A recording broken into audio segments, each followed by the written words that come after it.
All right, advice for John Lynch. What you don't do this offseason, John, is re-sign Jawan Jennings.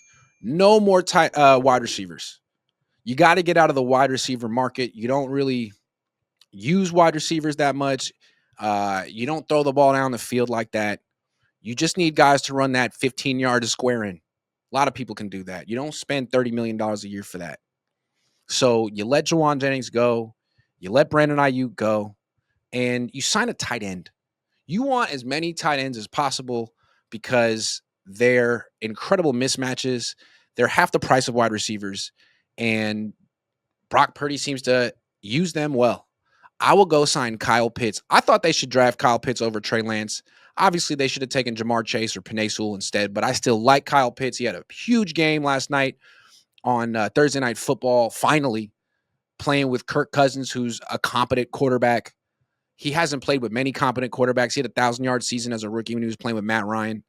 You put him on this team, he wouldn't go for 1,000 yards because there's Kittle and McCaffrey, but a 2 tight end set with him and Kittle, a 3 tight end set with him, Kittle, and Tonjes would be deadly. You got to, and you can afford it. I think it would be really smart to start investing instead of signing another wide receiver this offseason. Those players are always overpaid unless it's one of the 3 best players at their position. Get another tight end.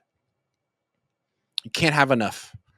If you had 4 tight ends with Kittle, Pitts, Tonjes, Farrell's not really doing anything anyway. What's he signed for 2 years?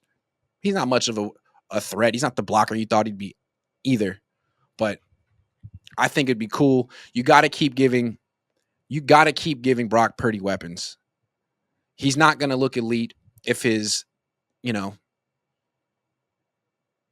if he has George Kittle in the misfits. George Kittle, a great check down guy in the misfits. You got to get him someone else who's explosive. Kyle Pitts is super fast. So that's my advice for John. Find a way if you can.